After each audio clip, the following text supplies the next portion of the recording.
4 boys. 2 of them are in school.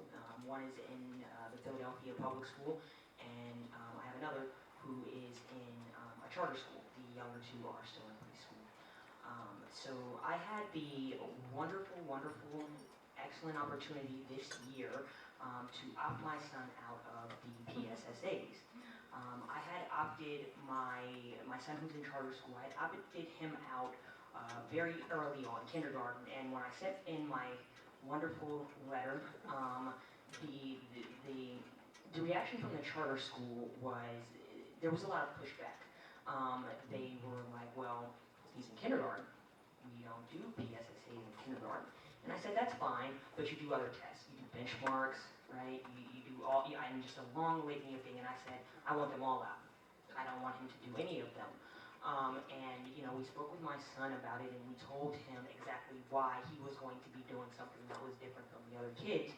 And obviously, no child wants to be different, except this one. He doesn't mind being different. He's perfectly fine with that. And so he was like, okay, yeah, that's fine. And he went to school, and when they started in kindergarten, when they started testing, they did benchmarks. Me and his father set him down right away and said, what'd you do? Did you do those tests? And he said to us, no, I got to play on the computer with Humpty Dumpty, and we did numbers, and we did letters, and he just went on and on. He was so excited about it, and that was wonderful. And I was very surprised because we had gotten so much pushback from the charter school, and I tell that story often, and now I have to add a little piece because for the first time I opted my 3rd grader out, and he's in public school. Now, there was no pushback from the public school. As a matter of fact, they were pretty supportive, kind of like, okay, yeah, that's fine. And they actually just started, getting ready for the PSA and everything like that. And we sat him down and said, what'd you do? Did you do those practices? And he said, well, no. And I said, well, what did you do? He said, I sat in a corner and I read a book. Oh, that's good. But he is not so interested in being different. He's not, he doesn't want to be. And he said, everyone's looking at me. It's like I'm sitting there reading and they're all doing the same thing, and it made me think the other night at the town hall meeting that we had, when you have just one student, right, they can put them in the corner and say, read a book, right? But when you have a whole class of students who are opting out, then you got to get a teacher in there to teach them, And I've been working pretty hard in my community trying to get opt-out. I live in what would be considered my husband would call it a working poor neighborhood. And so it's been a challenge to get them on board, right? Because their kids do okay on these tests. They aren't shutting down our school, even though every school around us is shutting down, right? Like and I've talked to the principal and she said, you know what, Ashley, like we are working on a bare bones staff. We're just barely hanging on here, But the correlation between the test and the fact that this is a bare bones school, they just don't seem to get it.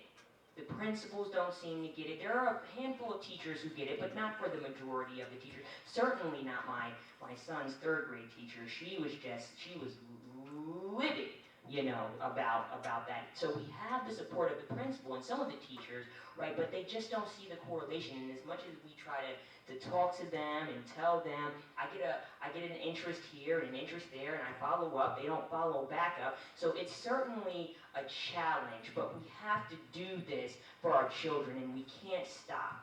It's hard. That's damn sure. It is hard, right? And it's hard on our children. I see that. They don't want to stick out, right? But if we're honest about where we're going, if we don't do something, right, then they get it. And I think that it's all about being honest with children, with teachers, with parents, and just being engaged and getting out there. And so I'm so glad to see you all here in Philly today. This is we've been doing this for a minute here in Philly, and it's really starting to take hold, I think. Maybe not in my community, right, but that doesn't mean that I'm going to stop. But I've seen it take hold in other communities, and I'm so glad to be a part of this right now.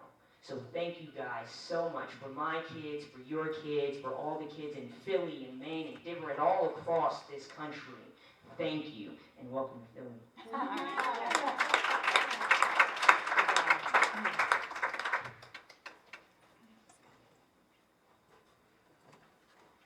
So hi, my name is Alison McDowell. I'm a public school parent here in Philadelphia. I've been working on opt-out and privatization issues here for the past couple years. And I'm really interested in this session today because last fall I started seeing things that as an activist just didn't add up, and I was trying to make sense of them. And last spring we had a lot of success around opt-out, and what was really unusual is we have one, our third room superintendent.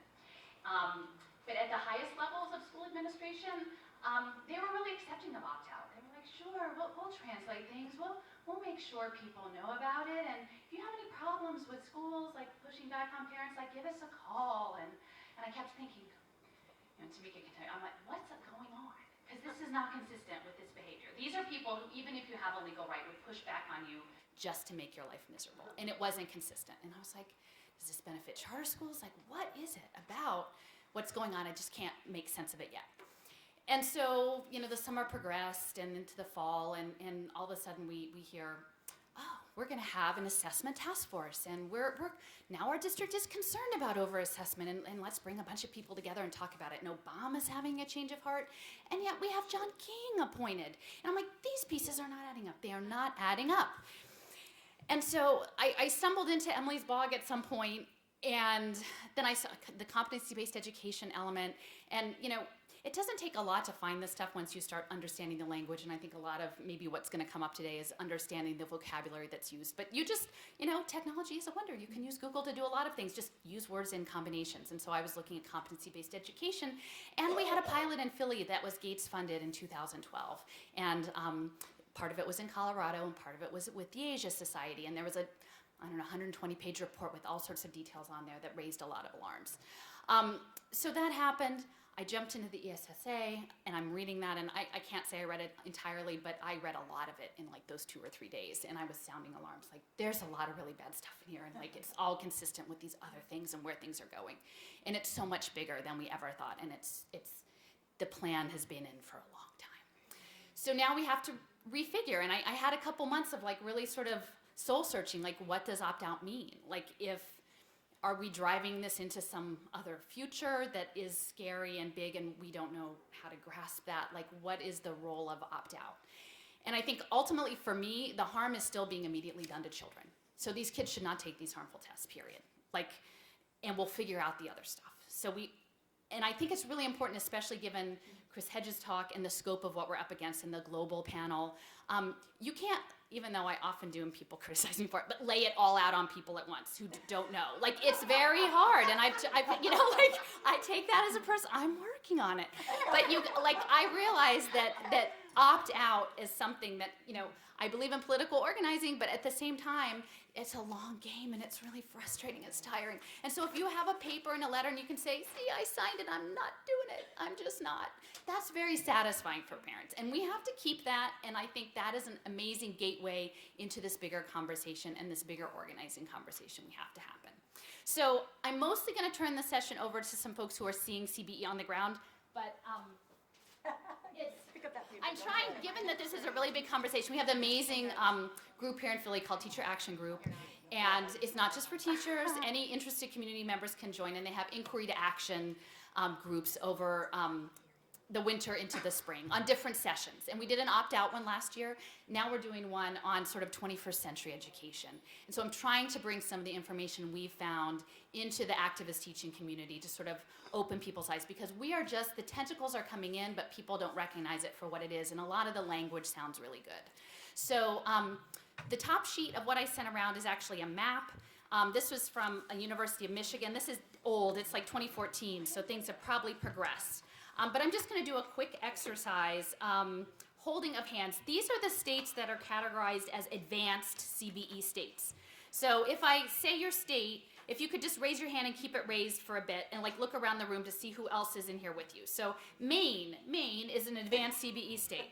New Hampshire is one. Kentucky, Iowa, Colorado, Oregon, Hawaii, and Rhode Island. Okay, so look, these are you guys are on the front lines right now. So, okay. So not far behind are developing. So you can hands down for advanced. Developing, Ohio, West Virginia, Connecticut, North Carolina, Tennessee, Alabama, Florida, Utah, Idaho, Washington State. Okay, so you guys are next up. Make some friends, okay. Emerging, Pennsylvania, a lot of Pennsylvania people. New Jersey, we're friends across the river, okay. Vermont, Michigan, Wisconsin, Virginia, South Carolina, and Texas. So everybody emerging, okay. And then there's a couple of like striped ones, so I guess they're selectively trying it. But pay attention, New York State, there's a number of CBE programs in New York, California, and Maryland. I know Baltimore is rolling out this one-to-one element. So it's coming. So I will just say, this has more detail about what this means. The page behind it is actually my structure for our ITAG. I'm co-facilitating with Luke Zeller, who's a teacher here, and he's really interested in leadership. So we're trying to figure out both the landscape that we're in, as well as where we can take this moving forward with school leaders.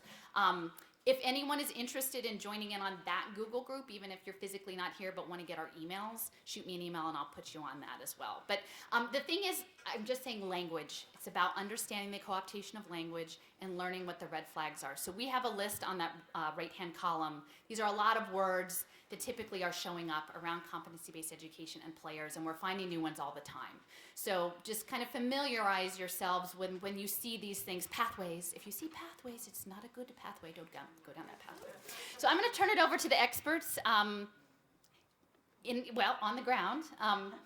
Emily, do you want to? Sure. Is that me? Yeah. Oh, yeah. Because I'm not.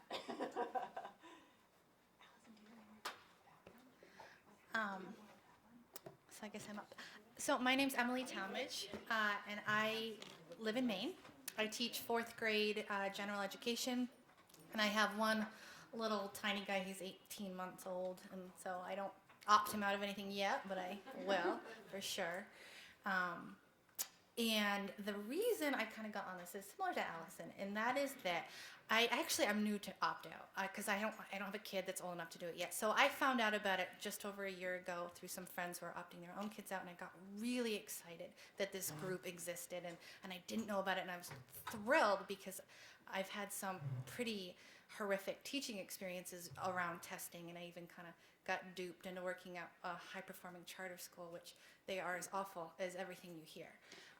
And so I personally always wanted a way to fight back, but never really knew how to go about that or what the avenues were. I thought by fleeing New York City and leaving the charter that I had at least escaped it and escaped all this kind of reforming madness, but it turns out that I hadn't.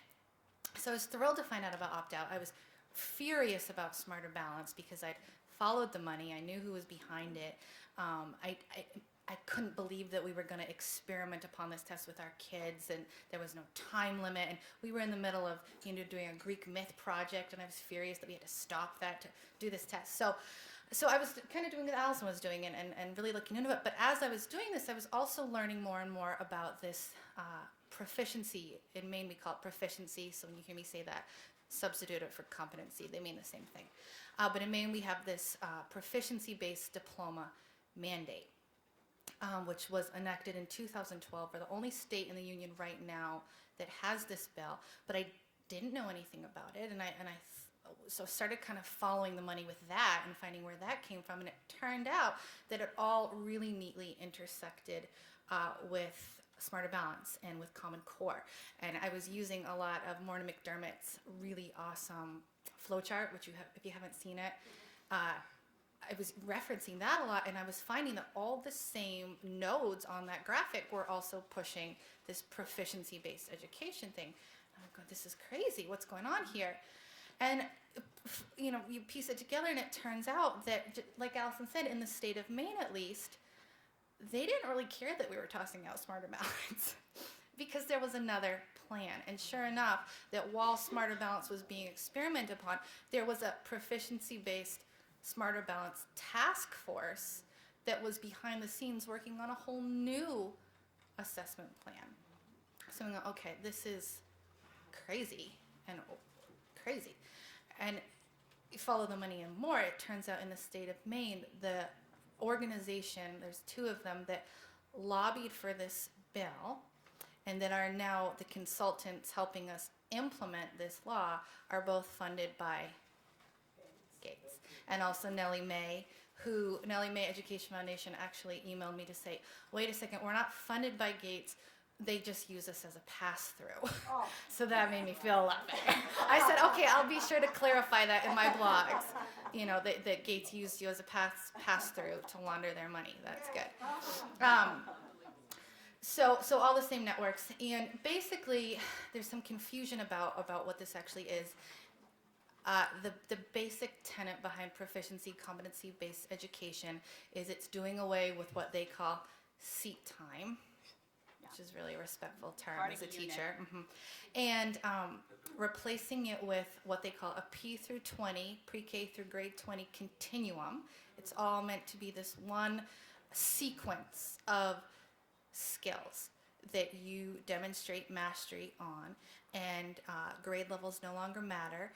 The big end of the year test no longer matters, and that was kind of another piece that sort of clued me into that something else was going on, was that I stumbled upon an article written by Tom Vander Ark, which I don't know if you know that name, but he's sort of the digital guru master or whatever. And he's Howard Gates and yes, he is. Yeah, and he's, by the way, Tom Vander Ark, who has been trying to implement competency-based education for probably almost 20 years. He was actually in my state of Maine back in 2000 implementing a grant, and we actually, a friend of mine did a Freedom of Information Act, which if you don't do those, you should, because they're so interesting. And we found emails between our commissioner at that time, who, by the way, is now on the consulting group as a board member that I just mentioned, where he was at that time saying, why don't you try in this little rural district, try doing just an online school there, and here try this, and here try this. So 20 years ago, this guy was experimenting on my state. Anyways, what was that? Okay, so he has this paper, this report called The End of the Big Test, the shift towards competency-based education. And he lists all of these great innovations, because they love that word, innovations, that have been made that have allowed us to finally get to this point. And some of those, most of them are advances in online programs. They Ingenuity or iReady, Achieve 3000. Anybody who teaches, you've probably heard of these phrases, Compass Learning. There's a huge market, and what's interesting too is that Mr. Vander Ark is actually a partner of Learn Capital, which sits on a gold mine of all of these online learning companies. So he knows he stands to make a bundle if this goes through. And so there are now policies being pushed, and sure enough, it was also written into ESSA, the reauthorization, and Alison brought up the testing action plan. This was another thing that I just wanted to scream from the rooftops. Oh my gosh, people pay attention, there's something else coming, which is that when Obama gave that action plan, and it sounded really great, 2% caps, he's listening.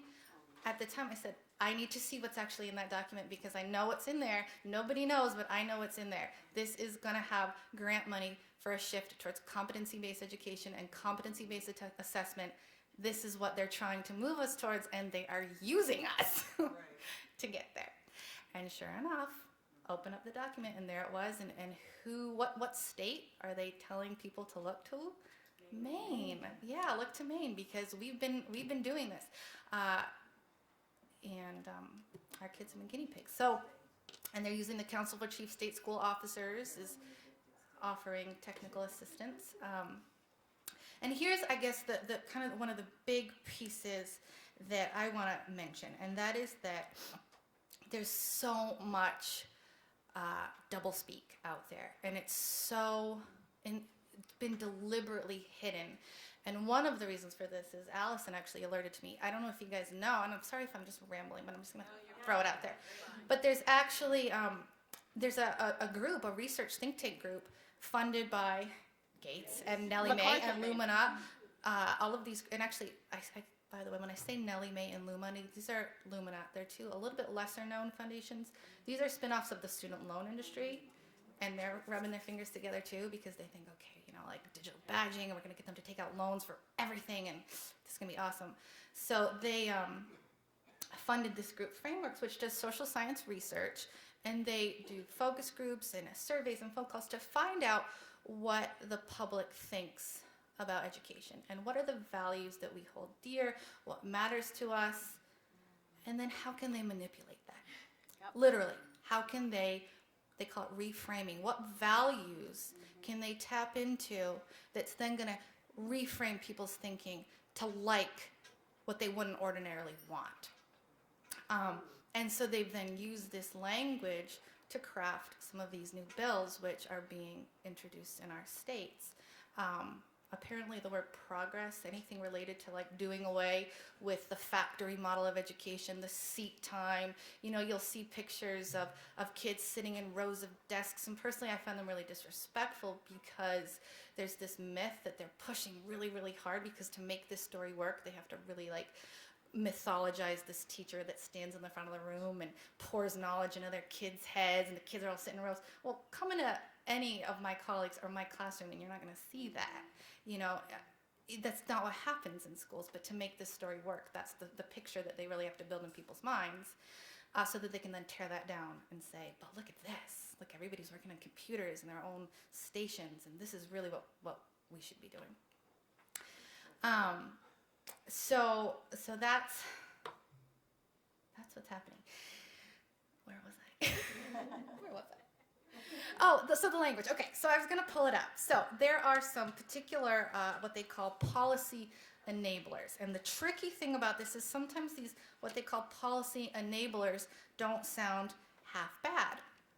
But they're actually Trojan horses. And one of them is, for example, performance-based assessment. Okay, so you guys are clued into that, which is great. Because a lot of people think that, okay, we don't want that big end of the year test, but performance-based testing, well, that's a good alternative. It's a Trojan horse because what it means is, at least this is what it looks like. In fact, I'll give you a specific example. On Monday, I'm part of our performance-based development team. And what I'm going to do is go to our central office, and they're going to give us a rubric, and they're going to give us task item specifications. Well, if you work for Pearson or McGraw-Hill and you're a test item developer, that's what you get. You get a rubric and you get task specifications. You come up with an item and then it gets approved, and then it either gets put in the test or not. Well, that's what they're having us as teachers do. I'm actually not going to be with my kids because we're going to be used as task item developers for that day. That is not authentic assessment. That is not teacher-made assessment, but they're going to call it teacher-made assessment because guess who they had come make it? Right. So it's not authentic, but they're saying that it is. Okay, and so that's why I've been trying to sound the alarm of be careful. Performance-based assessment doesn't mean that all of a sudden teachers are going to have their autonomy back, and all of a sudden they're going to use their professionalism and their best judgment to evaluate their kids. No, it means that teachers are going to be part of basically part of the development of the standardized tests. Suddenly, I sometimes say it's like, oh great, now I get to work for Pearson. I don't want, and the other piece too is that then these assessments are all graded on a standardized system. So the standardization's not going away. It's still 1, 2, 3, 4. 1 is you didn't meet, 4 is you exceeded, and that information gets entered into a system. It gets, in my school, it's a Pearson system. And you better believe that data is being packaged and sold. It's a gold mine. So that's what's happening in my district. And around the corner, it looks a lot more like what Dr. Krashen was discussing, which is it's all computerized. They literally are taking their assessments on the computer, and if they pass, they move on, and if they don't, they retry. Some kids are saying, well, I don't know, I don't think I have any idea what I'm learning, but I got moved on, so I must be getting the answers right. So I don't know if you guys ever got, I wrote an open letter to Mark Zuckerberg, who's pushing personalized learning in this thing, and I called it's a bastardization of learning. I mean, that's to me ultimately what it is. I'm glad you agree. So performance-based, you have to be careful with that. And there are groups, I've kind of, poked a few bees' nests with my trying to get this out there, but there are certain groups that are kind of on the opt-out bandwagon, but what they're trying to do is opt out of this and bring in this, and it's just as corporate, and it's just as much of the money-making machine, but it's a little bit harder to decipher and kind of see your way through. But frankly, as a classroom teacher, I can say this: I would rather the days of giving my classroom, I'll take that test at the end of the year. If you want to tell me I'm, developing or not effective because my kids didn't do well, fine, but, let's move on. This is more oppressive. I can say without a doubt that this system is more oppressive, it's more disruptive, and perhaps for me, the biggest thing that ticks me off, there is no research. There is no research to show that it works, even according to their own metrics. Even if you're using the holy test score raising, no evidence. But there's also no research to show, well, what happens to kids, who are on the computer all day? What happens, does it have effect on vision? So Wi-Fi radiation, parents have brought that up. Great news, I do have a pretty awesome doctor friend who's on that trail right now, so that's good. But that's in a conversation I was having elsewhere. The conversation was kind of in what Alison said. With opt-out, it's a really clear something you can do. And I think that was part of what I got so excited about it, is like, there's something we can do. Thank God there's something we can actually do. Well, with this, it's a little bit harder. What do we do? If you're in a state like Maine, where this is happening everywhere, what do you do? And kind of pushing the message out to parents and connecting with them is more difficult. I don't have the answers. I do know that it seems to me that parents kind of more broadly respond when you inform them how much data is going to be collected and how this data is being packaged and sold, and we don't know if it's secure or not. Some parents that is really concerning for them. I think that's an avenue for us, is kind of going through it that direction, but then also the fact that kind of informing parents that this is an experiment. Do you know that this is an experiment? Because I think most parents don't have any idea, and so they hear the flashy language and the $1 million social science research that then gets translated into these advertising campaigns. And the fact is too, it's not just parents, it's our legislators. I mean, they're getting sold too. What happened in Maine, actually, and I'm telling you this because I don't want it to happen in your state. Frameworks, this group, funded a nonprofit in my state and taught them how to communicate. They basically taught them how to communicate about proficiency-based education. And then this same group, with funding from Nellie Mae, took our state legislative ed committee on a retreat and taught them, using all of these techniques that they'd learned, about what this is and what proficiency competency-based education is. And guess what? They voted it in unanimously. Nobody said, by the way, this is an experiment. So that's my story. And the second set of handouts I handed around, those are Stefanie's, so from Colorado. Hello, I'm Stefanie Fuhr from Colorado. And I want to talk a couple of things, because I'm going to really basically talk about the actions that we're creating / individually and then collectively. So individually, I want to just talk to myself right now, because I now get what Douglas County is doing. I live in Douglas County, which is a very conservative, market-based. In fact, Milton Freeman, our superintendent, sits on her speaking board. So I mean, I sit on a Republican aspect. I live in a Republican aspect, and everyone's like, "Oh, Douglas, horrible, horrible." Well, you look to Denver; they've had it even worse. They've had it so much worse, but yet we're so very overwhelmed with who we are, and we'll work on that. We are working on that. But what I have done individually is I sit on our school accountability committee. I go to the district accountability committees, and like when they say things like Emily was talking about in regards to, as a teacher, they say, "Oh yeah, our assessments are teacher created." Yeah, can you, I said, okay, so you're telling me that they're anecdotal records, they're, all of this stuff, and they, well, no, they have to be sent. And I said, okay, so they're not teacher credit. And I stand up in front of everyone, and they all think I'm, really weird, but that's okay. So, and also I go to PTIO meetings, and when they say, we're gonna get I-ready, I said, oh, do you know that we're moving towards competency-based, where our children will be, your teachers are no longer gonna be needed, and then I just leave it at that. Yeah. I leave it at that, and they're all like, oh, great. I don't, so that might be something you want to just think about, is posting those in there, putting that in there. So I got an email about personalized learning from our school, and so I had to get up in front of the school board, and I had to talk about that. And not only and I definitely gave the example of literacy, and how we're, because of competency-based testing, we think that teaching or learning is answering questions at the end of a test, multiple choice questions. That is not reading, that is not reading comprehension. And I made that clear when I stated that. And I stated what reading is and what reading comprehension is. And I got people, because it's live streamed, I had people emailing me going, we're getting Chromebooks, or we're going all Chromebooks next year in our middle school. Someone else asked me about digital driver's license. So I'm getting all of these questions, and I'm, starting, and I don't know the answer. So then I go, Emily, what is this digital driver's license? I spoke, then they said something, our district, a lot of our white privilege, they think that we need to have these test scores to compare, because they think Douglas County is going downhill because of all this new innovation things. I now get we're going towards competency-based education. That's where we've been going all along. Peggy, they're not going to be making new tests. They're just doing this. This is who they are, because they don't believe in the literacy, and we're an affluent, area. So I emailed Alison about some questions that I had about a particular idea that I had seen. She goes, no, that's not good. This is who it is. This is who it is. And the reason why I say that is because we aren't smart enough, in my opinion. I'm not smart enough to hold all of this in my brain. So I have to find the people I trust and respect to give me that information. So I thank you both for doing that.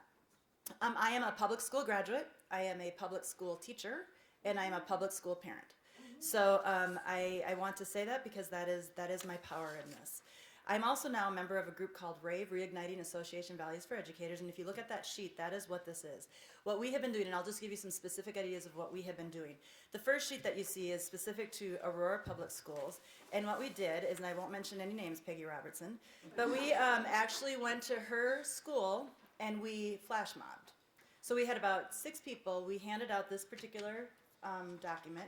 We also had, at a different school, we had the meeting posted that we're having an informational meeting at this place and this place at this time and such. And then we handed them out, and they were so receptive to it. We had, we talked about these tests tell you nothing about how smart your child is. And we continue to say those things, and we just really honed that in. But so we've been doing a lot of flash mobs. If you look at the second page where it, or the third page where it has a little boy sitting like this, we also hand that brochure out, and I've been given it. Teresa Smith and Brian White both have created this, but you are more than welcome to use this and change it and do whatever you need to do with it. And I want to point out on that middle column under unitedout.com, there's a group called Student Privacy Matters, and I'm going to speak a little bit more to that and why you need to know that name. So we've been doing the flash mobs. We've also been creating the glossary of opt-out, so that when we have these meetings, we have the definitions. And then the READ Act is very important to me, because I'm an older parent. So I have a 3rd grader, a 1st grader, and soon to be kindy. And Ashley, I'm happy to say that my children have never taken any interim tests. And when it comes to the READ Act, after learning that this is an ALEC legislation, and thank you, Florida, for bringing it to Soresta, I have decided that, so I sent an email at the beginning of the year. I said, please tell me what are the READ Act assessments. And they told me, and I said, okay, we're refusing all of them. So my children do not take interim. They don't take any of that, because pedagogically wise, it's horrible.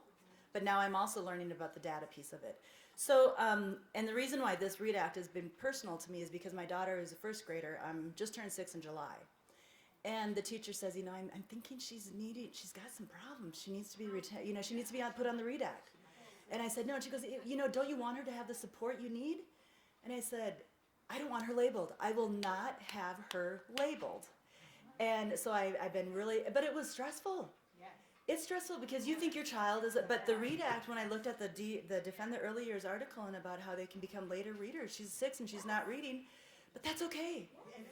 And so, so when I got through that, I was able to talk to Richard Allington as well as Peggy, and they're like, she's okay, and I'm like, no, she's not. But I mean, on the inside, I'm saying that, but on the outside, I'm telling everyone, she is okay. And she's starting to read, and she is almost 7 in July. But I'm not going to do that. But the thing that is important to know is that the teacher, when she goes, but don't you want all the support you can get her? And I said, but she's only 6 years old. But hold it, the teacher goes, you're right. You are absolutely right. She goes, you're right. This is who I am. This is what I know about myself as a teacher. But the external pressures that she has. And someone else came up and approached me and said that they were stressed because their kindergartner, just starting kindergarten, couldn't read. And so I posted my preschool kid, and I said, he knows a few letters, he's going to go into kindergarten, and I'm okay with that. So my point is that we also have to start changing the narrative around what that looks like. And I've been telling, and I think that we need to attack ABC Mouse. Emily, you will want to look at this. Where is she? She's not here. But because it's geared towards children who watch Peter Rabbit, all of these different shows, and it says, my child wanted to play all day. They never wanted to learn. Play is about his learning. And, the kindergarten teachers on there, our test scores are the best they've ever been because of ABC Mouse. It's online. It's CBE. It's competency-based education. So we have to have those conversations because it's embedded in everything. So like I said, we've done this. Then the second thing, or the third thing that we've done is we're hosting a variety of opt-out meetings across the state, mainly right now in the metro area. And if you look at the last page, we have a PowerPoint slideshow that we all came together to create. And this is kind of the page thing. In Colorado, we were lucky, maybe not lucky, it's maybe the Trojan horse kind of a thing, that we did have a bill passed that said that your child will not get punished for refusing the test. And so what we do in the PowerPoint is we're doing kind of what Alison talked about in the fact that we're sharing the information, and then we are going through what ESSA is, and then we're now creating the conversation around competency-based education, and then we talk about the READ Act, but then we talk about all of this information, and then on the last little note, you notice the action steps for parents. And so those are the steps that we do, that we follow, we lead. The reason why I wanted to point out studentprivacy.org is because this is something I've done just recently, and on Wednesday I got the information from the state. But Student Privacy has a letter on their page that you can go and take and use, and then you send it to your state Department of Ed, which I did, and it asks for all the data on the state longitudinal data system. And I demand that I want that for my 2 children. It doesn't have much because they don't take a lot of the assessments. But then they say, okay, take it back to the district. So I brought it to the district, and the district, we don't know what you want. And I said, I want the state data longitudinal system. And so then they did finally get that from the state. I got it, like I said, as of Wednesday. I'm printing it out. Like I said, not a lot of information because my children, you are too. Yeah, I got it for Pennsylvania. Okay. Yeah. Oh, that'll be Yeah. interesting to hear. Yeah. One thing that's interesting, though, is we have Senate Bill 191 there, and the teachers' names are on there, and there's a code next to them, like the 0, a 5. My child is in 5th grade yet, so I'm curious to know what that, and I still have to work through that. But I would encourage us all to flood the state departments to get this data on our children. And, I feel bad because the district has been very nice, but I want to say, sorry, we're telling people you're going to be hounded. And we need to create the masses, and we need to know what that means and all of that. So that's where I'm at. We're doing the ground action. We're constantly revising. Okay, we now know that we need to go to a park across the street, have a 2-hour time frame where we're there to answer questions. We're doing whatever we can to get within to help people understand what we need to be doing. Can I chime in one thing on student privacy? So I think in some ways like I myself, like when I figured out that opt-out wasn't the same tool that the outcome wasn't going to be what I thought it was, I was looking for what's the next opt-out? Is it? And I kind of grabbed onto student data. That's what we'll do student data. And what I'm realizing through a number of conversations and online interactions and things that are coming out in this sort of messaging is I do think it's really important, but I think there are some who would like to think, since they can come up with a legislative fix around that, we will fix it. And there are many groups that are faux student privacy or coming up with things with big loopholes or big problems, is that they're directing everyone to student privacy as something that could be fixed, so that we're not paying attention to all the other things, like the huge financial costs of this online curriculum, the health components, the social isolation and the behavioral things that are going to come out of it. And so I think it's a piece of the equation, and I was very much like, okay, that's the next thing. We're doing privacy, and I'm realizing that we have to attack it in They're all a together. broad way because I think they're counting on co-opting the privacy language to say like, hey, no worries. Like, and what I'm realizing is CBE can go forward if you fix the student privacy, but if you stop CBE, the privacy issue isn't there. So we're gonna, I mean, we Yeah. built momentum around that. We're gonna take Yeah, care it's of the end of the year test. We're not gonna have those anymore, Emily, so you're good with that. But we're also gonna get rid of competency-based education, but we Yeah. have to figure it out. It's We have to organic. figure it out. But the other thing that I think you just hit on too that's very important is that the RAVE group as itself decided that we're not gonna work on legislation. We're not gonna work with legislators because they're all corrupt. Yeah. They're all corrupt. And the people who have spent their time working on it, their energy is so drained. We just know that there's no way that we can make impact that way, so we create the people's movement. And that's what we tell, my Republicans in Dougco are like, oh, those Democrats are wonderful. No, I say, no, they're not. They are just as corrupt. They're doing the exact same thing. Democratically driven Denver and Republican driven Dougco are doing the exact same thing. So and they hate hearing that, oh no, Andy Kerr is awesome, he's wonderful. He's not. So we just need to keep saying that. And they look at me and they think I'm an idiot, but that's okay. Eventually, yeah, the truth will come out. So I don't know how much time we have. Like, yeah, Peggy, like, yeah. Steph, can you address real quick what we're thinking around online curriculum and summer Oh, review? yes, what that thank would you. look like? Yep, sorry. So we are also encouraging, because I sit on the Student Accountability Committee or whatever, looking at the curriculum that is developed. We're asking parents to do that as well. But I know in the spring, not in the fall, I send my opt-out letter in the fall to get out of everything. But in the spring, I am going to be finding out exactly what online programs are being used, and I will refuse it in the spring.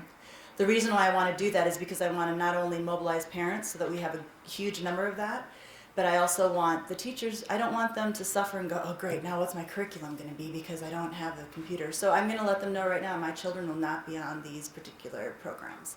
So, and I would encourage all of you to do the same. Yeah. There's Leonie Hansen. Yeah. She did Students Privacy Matters. That's the one. Yeah, Yep, that's the website that we have. yeah. And they have the third party. She has the third party up there of the websites, like Steady Island, Spelling City, AR, those.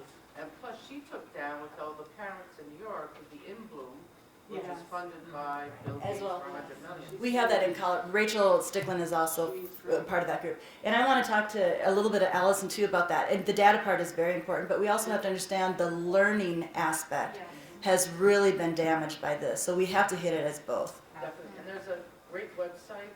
It's called the Common Education Data Standards, and it's cbs.ed.gov.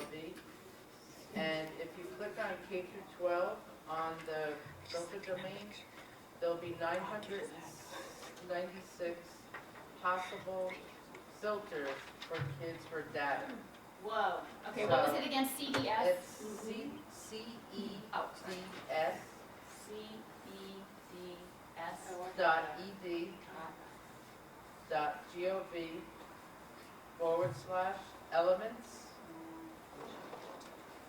.ed.gov/elements.aspx. ASPX? Correct. And if you go there and you do the filter by domain, K through 12, just look at it. There's 969 records that are possibility data for children. The great thing about doing the letters and such is that when you see it yourself, you're discovering, you know that that's being collected, but when you actually see it, and that's what I think part of the thing is we don't need to just tell people, we want to help them discover what's going on. And so we can give them all the information that they need, but that I don't like people telling me things. I need to discover it to a certain extent. So I think we have to be open to that as well. My name is Julie, and I'm in Chicago, and one of the problems I've seen is making ourselves look strong and a little bit bigger than maybe we are, and that's forming alliances. So in some of our communities, you may have, for example, Waldorf schools. When those parents find out what's happening in public school and this trajectory that we're talking about, which goes against everything they believe in, then either they become in Chicago, the head, Rahm Emanuel's head of schools, of the Board of Ed, Horace Claypool, his kids went to Waldorf, by the way. Or or you join up and you really try to help. So, and that can, if you're having a meeting and you have parents who other parents will connect with because they look like me or they believe in progressive education, whatever I think that means, but I can't believe what's happening in our classrooms. It's hard for parents to put these dots together and think that something so sinister is happening every day to their kids. But when you have parents that get it right away, and parents like Waldorf parents do, it kind of helps you look a little bigger at meetings and just In the back? Hi, my name is Jean Scott McTavish. I'm from New Jersey, and I just wanted to clarify for parents and educators that are here in the room from New Jersey and New York State, or people on the live stream, that when we talk about performance-based assessment, we're talking about really authentic teacher and principal educator-driven assessment rubrics that are created, described in the classroom. My sister Sue and I presented and occupied the DOE in 2013 about performance-based assessment, and it's very different from what we're talking about here. And I think that what's happening is an example of how this colonialization is taking of our language of us as educators. They take our words and then they turn it around on us. So I just want to say, in New York and New Jersey, when we say performance-based assessment, we are not going to track your students' data. It's not going into it. This is about really reclaiming what it is that we're fighting for. Well, I think maybe one way to kind of clarify what it is you're talking about is if it's performance-based and it's school-led, teacher-led, it's, you're showing parents' performance, that's one thing. But as soon as it becomes tied into accountability, as soon as it becomes tied into teacher pay or, teacher evaluation, as soon as it becomes tied into kind of any pieces of accountability, it's been co-opted. And that's kind of what we're seeing right now is this idea of authentic performance-based being kind of sucked up by the vacuum of accountability and turning into something that it's not. So I think if you can make that distinguish. In New York State, though, we've always had end-of-course assessments, high-stakes testing, and Regents exams, and the Performance Consortium has gotten waivers from the state to do performance-based assessment as opposed to the high-stakes test. So they are high stakes. Students have to complete a portfolio in 5 different subjects in order to graduate. That's part of the deal. But it isn't about teacher evaluation. That's correct. And those teachers are evaluated using the same old basis. Well, I'd bring up another state, though. New Hampshire, for example, they have a performance assessment, they call it PACE. And they're the basis for, you've heard of the 7 innovation zones that they built into the ESSA, where states can apply to be part of these innovation zones. PACE has been a pilot for that program. That's performance-based that's been hijacked by accountability. I mean, and this is really one of those policy enablers that I spoke about earlier that might sound good and sound like a good alternative to annual high-stakes testing, but it's really a Trojan horse. And that's what's happening in New Hampshire, and they're experiencing the same thing that I'm happening in Maine. Maine's talking about applying to be part of this quote-unquote innovation zone. I think it's something to be pretty wary of. I don't know if that's how different that is from what's happening in New York, but. Can I just say, since I've practiced that in New York, right? So I'm an assistant principal in a school that does practice performance-based assessment, and we are part of the New York Performance Standards Consortium. That the technology that we pursue is inquiry-based and student-centered, right? So it is, and although actually the completion of portfolios is high stakes for the kids and actually high stakes for the teachers, it is still, we are able to still keep it so that student voice is expressed in the context of those portfolios. And it is a really rich system, and we've been practicing it for like 30 years. And so there is a history of, and it's not connected to, like, I would deeply agree with the idea that performance-based assessment that's embedded in some kind of software program is wrong. That's not performance-based assessment in any kind of way. I mean, are there folks in New York who are like organizing behind that, saying, we see this and we are calling this out as a co-optation of what we're, okay, because that's what needs to happen, because it is actively being co-opted. The language is being co-opted, and so to pursue it but not call out where it could be going is very dangerous, because we need people who are doing it the right way. I raised some alarms when I saw co-optation happening around, and also that it was in the ESSA. The number of people I reached out to that I really respected around this other approach did not seem willing to be out there about that this co-optation was happening in a very active and organized way. So I think, Fair test for it. Yeah, as someone also from New York, we have superintendents now who are exploring as an alternative to the canned curricula, Engage New York modules, Regents testing, to get accepted into the performance-based assessment consortium because it is not canned curricula, because it is not a canned online program, because it is generated by the students and the needs of the individual students. And in fact, as a special ed teacher, now retired, working as an advocate, we've been really pushing that consortium is an answer for kids who need to be able to show what they've learned in very different modalities and not in a canned program. And so in New York, it's going to be very hard to differentiate for parents what those two things mean, because we've been looking toward expanding that access to the consortium. And I can just hear Commissioner Aaliyah now saying, oh, well, we're going to make that available to everybody. We're going to call it, engaged performance-based assessment, and it'll be that.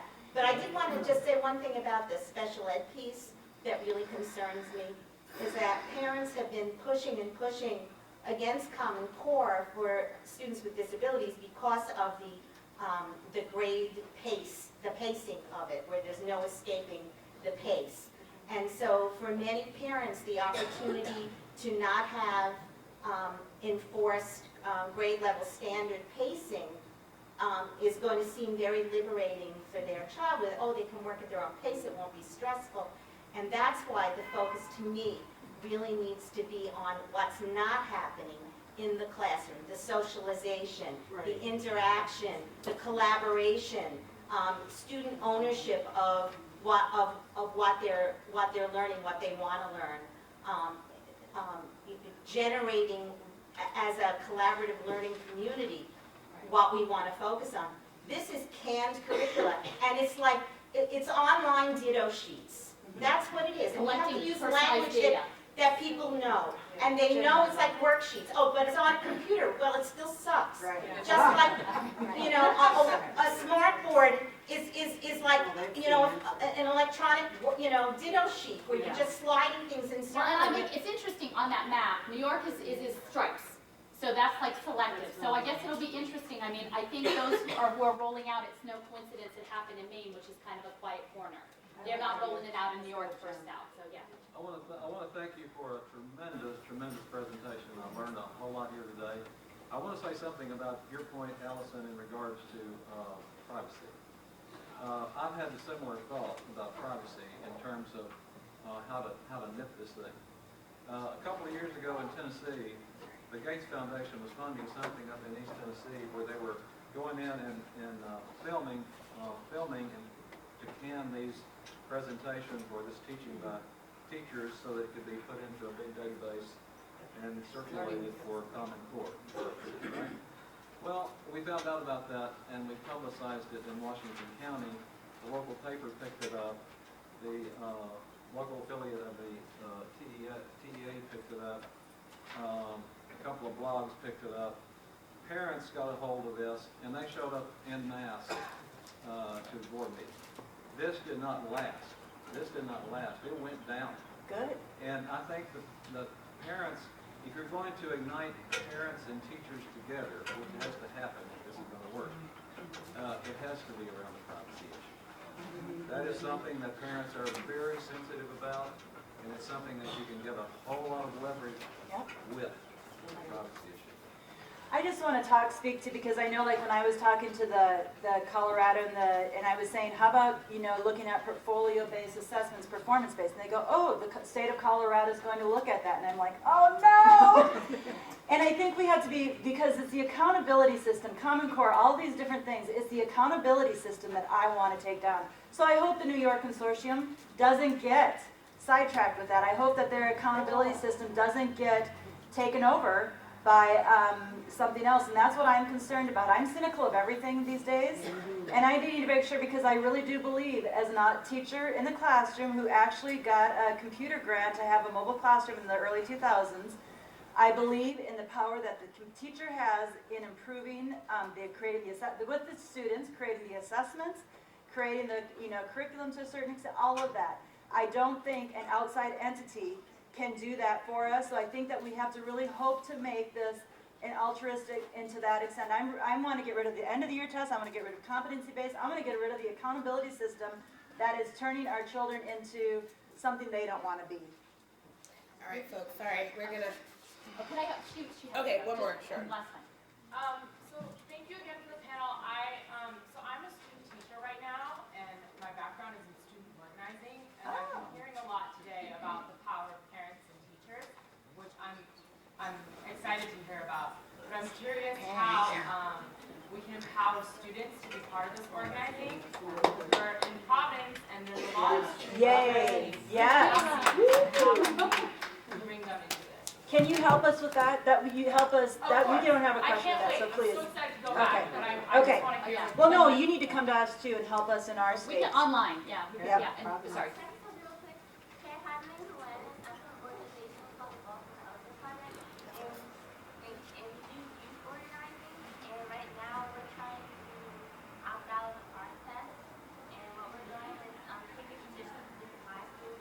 Oh, there you go.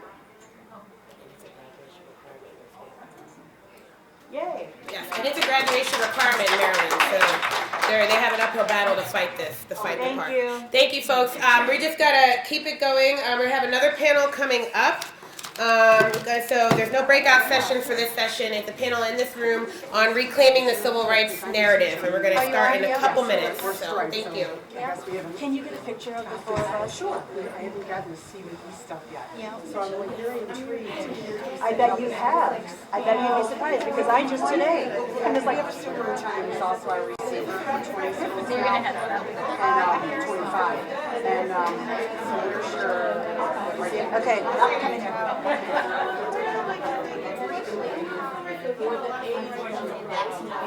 Thank you. All right. So, you're okay with that? Yeah, good How job. does this work? So you teach, and then the kids have to go sit on a computer to show you what they learned? Or how does this work? The computer teaches you, right? Well, It's going to get you.